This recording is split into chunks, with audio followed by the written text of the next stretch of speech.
Você sabe qual é o tipo de repertório que vai fazer o olho do seu corretor brilhar quando ele estiver lendo a sua redação? Que vai fazer ele parar e falar, caramba, esse aluno aqui realmente merece tirar 1.000 porque ele realmente trouxe um repertório incrível.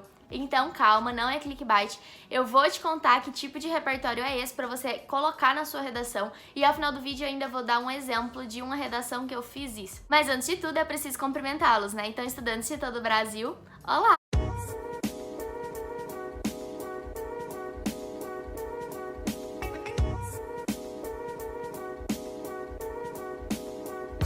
Bom, pessoal, então sem enrolação, já vamos logo direto ao ponto, né? Primeira coisa, atualmente já não é mais tão diferente colocar repertórios, sabe, de várias áreas do conhecimento como era há um tempo atrás. Antigamente a gente só usava repertórios mais relacionados à educação, né? Então, de matérias mesmo que a gente via na escola, a gente estava filósofos, sociólogos, historiadores, pessoas que a gente via mesmo, conteúdos que a gente estudava na escola. E não, isso não é errado, isso é muito bom para você sustentar a sua argumentação, mas não é algo que tenha destaque, sabe? Que não faça o olho do seu corretor brilhar. E aí, de uns tempos pra cá, uns 3, 4 anos atrás, uma coisa que se destacou muito foi trazer repertórios de áreas que não necessariamente eram da educação. Então, citar novelas, filmes, séries, livros que não necessariamente eram livros, por exemplo, da literatura clássica que a gente tinha contato na escola. Isso era algo muito diferente. Quando o Lucas Phelps, por exemplo, viralizou, ele ficou conhecido como o garoto do Black Mirror. Por quê? Ele tirou 1.000 na redação, mas ele não viralizou só porque ele tirou 1.000 na redação, porque outras pessoas também tiraram 1.000 na redação junto com ele naquele ano. Ele viralizou porque ele era o garoto do Black Mirror. Ele viralizou porque ele colocou algo totalmente diferente na redação dele, que foi citar a série Black Mirror. Então isso, até algum tempo atrás, era algo assim muito diferente. Eu lembro que na época eu já fazia redações dessa forma, citando séries que eu assistia também, mas, né, eu nunca tirei 1.000 na redação do Enem. Só que hoje em dia já tá muito comum, porque todo mundo já faz isso, todo mundo já cita livros, filmes, novelas, séries, e não, isso não é errado, tá? Eu quero deixar bem claro aqui, não é algo errado, é algo totalmente comum, é algo totalmente aceito. Muitas redações nota 1.000, na verdade todas as redações nota 1.000 citam repertórios de educação, citam repertórios de outras áreas que não seja educação, e não tem problema algum. Eu só quero trazer aqui nesse vídeo um tipo de repertório já que é, assim, diferente, obviamente é um pouco mais difícil de ser feito também, mas que com certeza vai fazer o olho do seu corretor brilhar. Que tipo de repertório é esse? Bem, esse repertório que eu estou falando pra vocês nada mais é do que uma inter-relação entre repertórios. Como assim, Pamela? Nada mais é do que você pegar dois repertórios diferentes e compará-los e juntá-los, enfim, fazer dois repertórios diferentes se encaixar no mesmo período, no mesmo parágrafo, para defender a sua argumentação, para defender a sua tese. E por que isso é tão legal assim? Por que isso é tão diferente? Porque isso vai fazer o olho do seu corretor brilhar?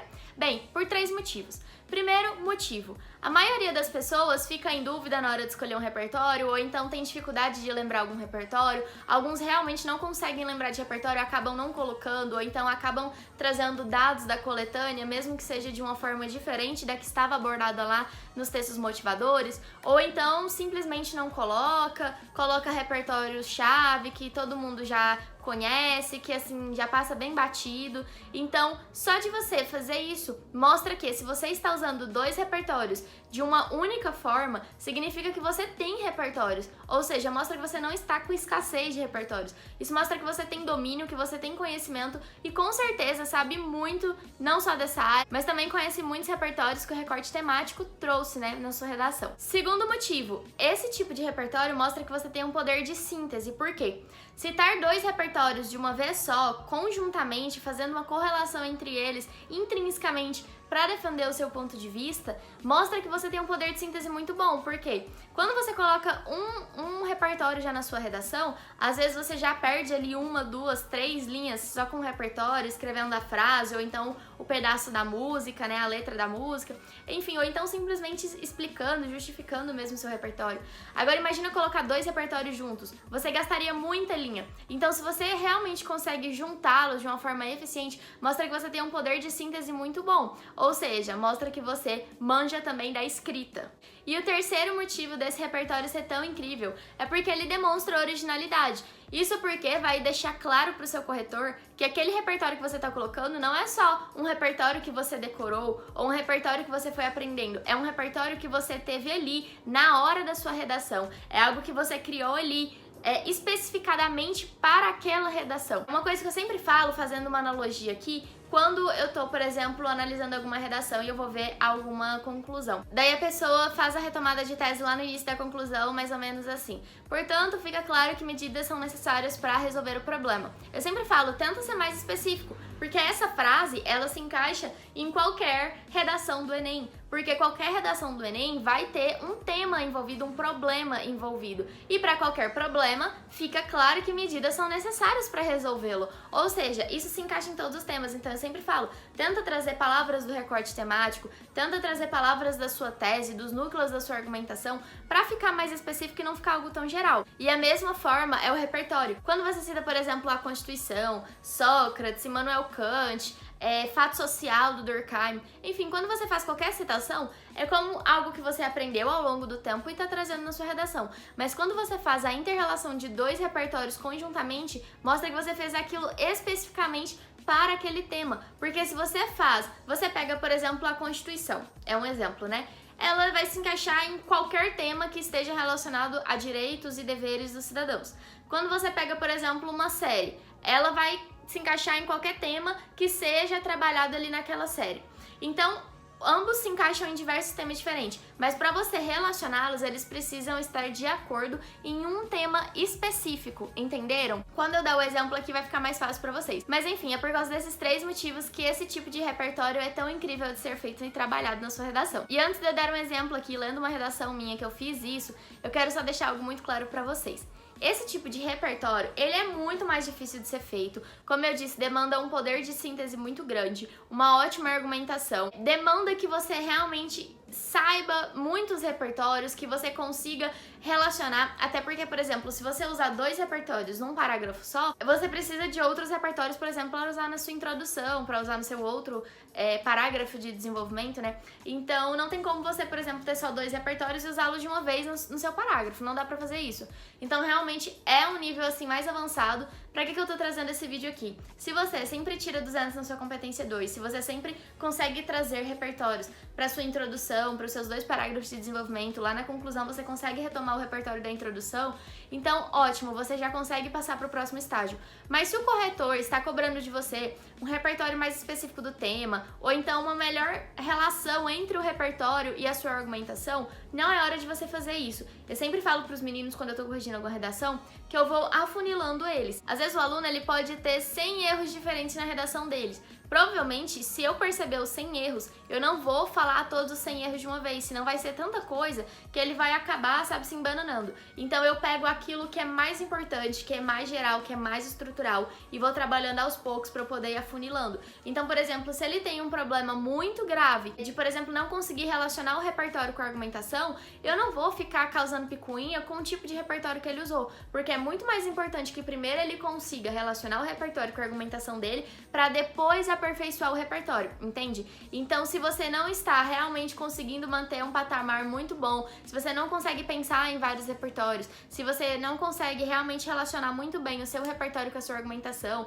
sempre manter ali 200 na competência 2 e na competência 3, essa não é a hora de você tentar algo totalmente diferente. Mas eu tô trazendo esse vídeo agora no início do ano, porque se tiver alguém aí assistindo que já esteja nesse patamar de conseguir nota bem alta, 160, 200 na competência 2 e na competência 3, e realmente queira tentar fazer dessa forma, é legal que você vá treinando ao longo do ano pra você não chegar lá na hora do Enem e se aventurar de uma forma totalmente diferente e, sabe, de uma vez, né? E agora eu vou ler aqui o pedaço da minha redação que eu fiz isso pra mostrar pra vocês como fazer, trazer um exemplo pra vocês.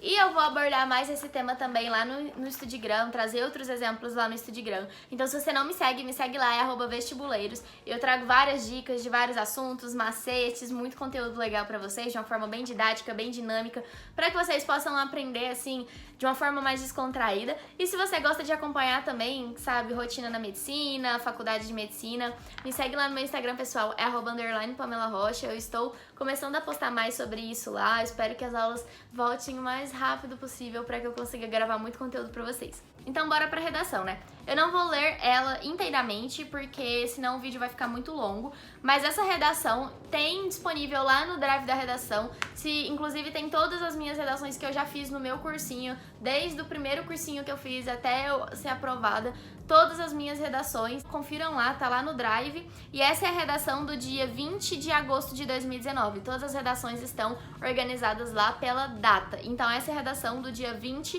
de agosto de 2019. Bem, o tema dessa redação, recorte temático, foi a importância da família, independentemente da sua definição e constituição. Então era basicamente para eu falar da importância da família, né? Como o tema mesmo disse, independentemente da forma que ela é constituída, por quem ela é constituída, como ela é definida, independentemente disso. Enfim, eu comecei aqui a minha redação com a série Anne with an E. E eu vou ler esse iniciozinho porque é muito importante lá na frente, porque eu vou usar esse repertório para fazer a correlação que eu falei pra vocês.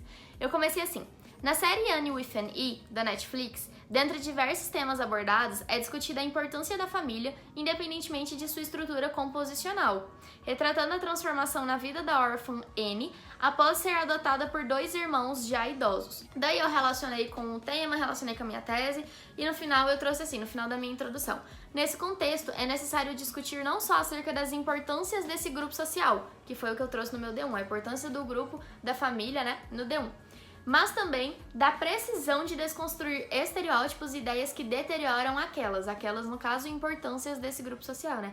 Então no meu D2 eu queria falar sobre a necessidade de desconstruir estereótipos e padrões relacionados ao conceito e à definição de família, para que esses estereótipos, para que esses problemas de definição que estão relacionados ao termo família não sejam não pesem mais na balança, digamos assim, do que a importância da família mesmo. Ou seja, por exemplo, no caso da Anne, né, ela é uma órfã, ela era uma órfã, ela foi adotada por um casal de irmãos que já são idosos. Então, assim, nada normal, né, nada do normal, do comum, de um pai, uma mãe e filhos, um homem e uma mulher casados, tendo filhos. Eram dois irmãos, não eram um casal, né, começa por aí. E, além de tudo, não eram pai, filho, sabe, pai, mãe, filho. Eram irmãos velhos tendo uma criança, digamos assim. Então, totalmente fora do padrão. E aí, eu fiz essa correlação de repertórios no meu D2. Obviamente, eu falei lá sobre a importância da família, a questão das funções atribuídas. E aí, o meu D2 eu escrevi assim. Na contramão desse pensamento, porém, que foi o que eu abordei no meu D1, apesar das importantes funções das famílias, muitas vezes a composição é privilegiada em detrimento desse papel familiar. Ou seja, muitas vezes a composição da família é mais importante, é julgada mais importante do que o relacionamento, o amor, o afeto que existe realmente ali entre os componentes desse grupo familiar. Esse julgamento reflete o pensamento arcaico brasileiro justificado, entre aspas, no estereótipo de que família é composta apenas por pai, mãe e filhos, sendo reforçado erroneamente na Constituição brasileira, o qual exclui estruturas familiares que, muitas vezes, realizam melhor seu papel do que a tradicional família assegurada constitucionalmente. Isso porque, se eu não me engano, na coletânea vinha trazendo um texto falando que a família era definida de uma forma considerando os laços sanguíneos, pai, mãe, filho, eu não lembro exatamente como é a definição, mas basicamente é excluir outros grupos sociais, outros tipos de composição, sabe? Por exemplo, um casal gay adotando uma criança, ou então uma menina que mora com o avô paterno e não é considerado família pela Constituição. Enfim, eu lembro que tinha algo mais ou menos assim na coletânea. E é aí que eu trouxe a minha inter-relação de repertórios. Saca só. Um exemplo análogo ao argumento citado é a comparação do livro Tosco, do escritor Gilberto Matigé, com a série canadense Anne with an E. Naquele, a família é composta por pai, mãe e filho, que vivem uma relação conturbada com violência, alcoolismo e ausência de afeto, resultando em um menino alcoólatra, usuário de drogas e violento. Nesta, a família, nada comum, composta por dois senhores de idade irmãos e uma menina adotada, é o berço de criação de Anne, que cresce gentil e amada. Portanto, fica nítido que a constituição familiar pouco importa diante dos efeitos que ela pode causar. Então, eu não sei se vocês entenderam certinho, mas o que eu quis dizer? Eu quis fazer a inter-relação entre o livro Tosco e a série Anne with an E. Por quê? No livro Tosco, a família era realmente a família tradicional brasileira, que é abordada na Constituição, o pai, a mãe e o filho. Só que a mãe não era um exemplo nada bom pro filho, só vivia xingando, revoltada, apanhava do marido. O marido, eu não lembro direito da história, mas eu lembro que ele batia na mãe da criança, batia na esposa dele, era alcoólatra, se eu não me engano era fumante também, e se eu não me engano foi embora no início do livro e deixou a mãe dele sozinha criando do menino. O que isso resultou? Muitos traumas psicológicos, muitos traumas também físicos, né? Porque a criança também apanhava do pai. E tudo isso culminou numa educação nada boa, numa relação nada boa, e apesar de ser uma família composta por pai, mãe e filho, foi uma relação ali totalmente conturbada que resultou num filho alcoólatra, num filho usuário de drogas, num filho que começou a se envolver com criminalidade, que pegou a arma pra poder atirar nos outros. Eu não lembro se na briga que teve lá com o outro cara lá que tava vendendo droga, ele chegou a atirar, não lembro exatamente. Mas enfim, que gerou uma criança que virou posteriormente um adolescente totalmente sem estabilidade nenhuma, sem referência familiar nenhuma. Já na série, a comparação que eu quis fazer é que, apesar de, na série, a família não ser pai, mãe e filho como era no Tosco, é ser 2 irmãos e uma órfã adotada, apesar dessa diferença de constituição familiar, havia muito amor, havia muito carinho, havia muito afeto, havia educação. Então, a Anne cresceu com uma referência familiar de amor, de carinho, de afeto dos irmãos, sabe, muito linda. E você vê que ela desenvolve... até arrepiei. E você vê que ela desenvolve isso na série porque ela é uma pessoa muito gentil, igual você tem na redação, né? Ela é uma pessoa muito amável, que ela transmite isso para as outras pessoas também. E aí, a inter-relação que eu fiz pro meu corretor foi, tá vendo? O que importa não é a constituição familiar, porque o Tosco, né, que ele é o Tosco no livro, o Tosco, ele tinha a família considerada padrão na Constituição, e olha no que resultou. Já a Anne já tinha uma constituição familiar totalmente diferente, e olha a diferença dos dois. Então, eu terminei, né, concluindo, justamente dando essa conclusão pro corretor. Portanto, fica nítido que a constituição familiar pouco importa diante dos efeitos que ela pode causar, ou seja, o que a família pode gerar é muito mais importante do que a forma que ela é definida ou a forma que ela é constituída. Como eu disse, é fácil fazer um tipo de repertório assim? Não, não é fácil. Essa foi uma exceção, eu não fazia muito isso, até porque eu tinha outros pontos que eu gostaria de melhorar. E não é sempre em todas as redações que você consegue fazer isso, porque como eu disse, você precisa de vários repertórios vir na sua mente, você precisa de um bom poder de síntese, você precisa conseguir encaixar tudo para que você não perca muitas linhas, e você precisa conseguir fazer um raciocínio lógico para que você não se perca dentro desses dois repertórios, né? Então realmente é um pouco mais difícil, mas se você quiser tentar, eu te garanto que é um tipo de repertório que faz o olho do seu corretor brilhar demais, e é algo totalmente diferente, que com certeza se você fizesse isso no Enem, se você conseguisse fazer isso no Enem, com certeza se destacaria dentre todas as outras redações. E bem, esse era o vídeo de hoje, eu espero que vocês tenham curtido. Se vocês gostaram dessa dica aqui, não esquece de deixar o gostei nesse vídeo e comentar o que vocês acharam aqui, porque assim o YouTube vai entender que o meu vídeo é legal e vai recomendar pra mais pessoas. Deixem sugestões de vídeos nos comentários aqui também, porque isso me ajuda demais. Eu sempre leio todos os comentários, respondo, interajo com vocês e pego as sugestões de vocês pra gravar vídeos mesmo e trazer esse conteúdo legal. Eu não sei se no vídeo que eu já gravei pra semana que vem eu deixei frase pra quem quer correção de redação. Se eu tiver deixado uma frase no vídeo da semana que vem, vocês colocam lá nas caixinhas de perguntas lá nos stories a frase que eu deixei lá. Mas se eu não tiver deixado lá naquele vídeo da semana que vem, pega a frase desse vídeo que é Repertório 2021. Só isso, coloca isso lá que eu já vou saber que você assistiu o vídeo até o final. Se você não é inscrito, não se esquece de se inscrever aqui no canal pra ajudar a gente a chegar a 25 mil inscritos até o final de março. Um beijo e tchau!